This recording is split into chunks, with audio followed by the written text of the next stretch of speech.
Hi, New Tech Network. This is Jeff Roberts and Josh Smith over here with four of our students.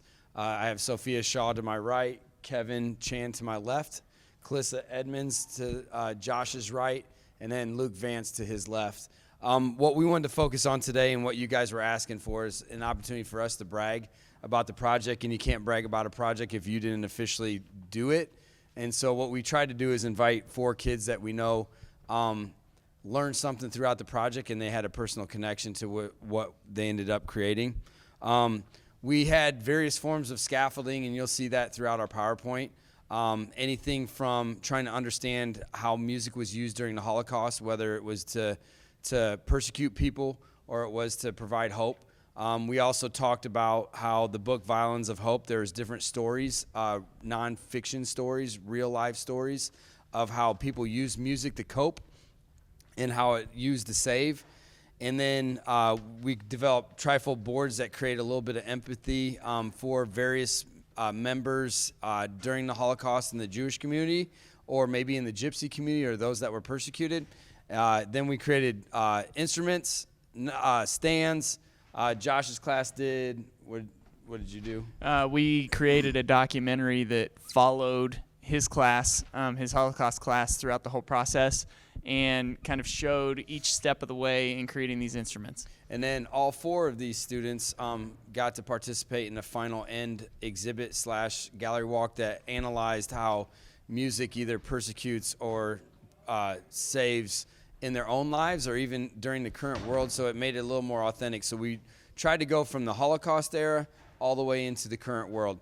So what I'm going to try to do is allow the students to kind of describe a little bit about a portion of the project, and then I'll kind of go there. Sophia? I have to ask a question first. You do. Okay. How did developing a trifold board that ended up being based on a story create some kind of empathy towards someone or those in the Holocaust? Okay, so it gave me a personal story to learn about and bring into my own life, and it automatically just made me feel like I knew him, even though I didn't. It gave me an opportunity to learn about somebody's life that I didn't even know, that I still remember, and it's been almost a year. And yeah. And then how did this empathy help connect your idea to your life? So the whole project, we kept hearing music saves. And this whole time I was like, music has saved me, and it's helped me through a lot. And seeing somebody who literally music saved them, and then having like a personal experience that like playing music and being a part of music helps me get out of my darker times. It's kind of a contrast to both, and I think that that's why it really like got to me. Okay. And then what we want to do is look at how the music stands and the music instruments. So we asked Kevin kind of focus his idea both on a personal side too. How did creating an art piece, both maybe even the music stand or the actual instrument, represent how music either provided hope or created despair during the Holocaust? So when I created my art piece, I first, like, before this even started, I looked at the instruments that we chose, and I chose the violin for the reason that it was a big part of the culture, like a big part of the Jewish culture, and also because I wanted to connect it to the prisoners, and because many prisoners were saved because they knew how to play the violin and stuff. Okay. And then what's your personal connection to either your art piece or your music stand? Well, my connection is that when we had to go present it to the Yom HaShoah, a lady came up to me and just told me how it impacted her, and by seeing that, it kind of like made me rethink about like all this stuff. And, yeah. Okay, and we have Callista here, and she did more of kind of a psychological aspect of this because you were in the psychology class. So one of the questions I have for you is, in what way did music from this project elicit change in the mind, body, and behavior of an individual? Okay, so I focus mainly on rap music, and right now society has all these negative connotations towards rap music, that it's violent, it's about drugs and robbing and murder. But what they fail to realize is that those who are making rap music, it's a way for them to express what they become as a product of their society. So I think it's not even about the change that it elicits. I think music in itself is a release from the body, the mind, the pain, the terror. Thank you. One last question. How did this kind of personally affect you doing this project? I mean, I think just because I could relate to the young artists who were making rap music.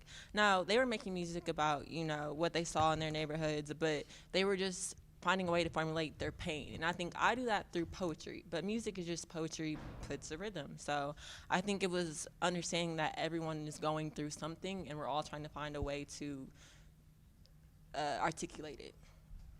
Perfect, thank you. And last but not least, we have Luke here. Luke, you worked on our documentary. And one of the questions that I have for you is, what were you trying to depict through the creation of this documentary? So really, I was kind of just trying to capture the essence of the entire story from start to finish. I knew that I wanted to include some background of the refurbishment of the instruments. I wanted to include one of Dr. Grimes' stories, and I wanted to include some pictures of some of the students' work. So I wanted to just really show the instruments of hope throughout the years. Perfect, thank you. And how did the development of this documentary kind of provide you some understanding about how music saved or persecuted during the Holocaust? So before I made the documentary, there was a lot of guests that came in that kind of described both the aspects of despair and hope with these instruments. On the despair side, we had a few guests come in that were talking about how they'd have to play these instruments as their friends marched to their deaths. And then on the hope side, these instruments also brought these prisoners together in such a dark time. Thank you. So as you can see, Josh and I are pretty proud of what our kids created and developed because it was original. Their responses to our scaffolding weren't things that we expected. They were out of the ordinary. They went far and beyond, and this isn't just 4 students. There ended up being almost 70 students involved, and could say that every single one of them made some kind of personal connection without us even asking. Even though our driving question was, how do stories create empathy and a connection to our lives today? Or, how does music save or persecute, or how does it create despair? When we asked the driving questions, the kids took it in all kinds of different sorts. Even though the assessments might have been the same, the outcomes were very different. Obviously, they could tell you they worked on all 4 school-wide learning outcomes. They did oral communication, they did written comm. The knowledge and thinking was all based on looking at data, looking at research, looking at interviews, and kind of constructing something out of it. None of these students have an art class.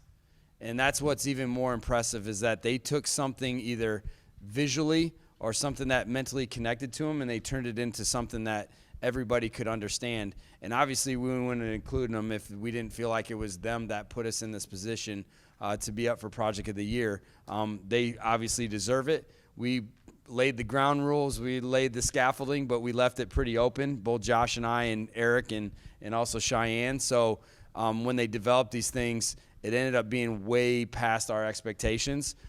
So we want to thank you for listening, and we want especially to thank you for allowing these 4 students to voice what they got out of it.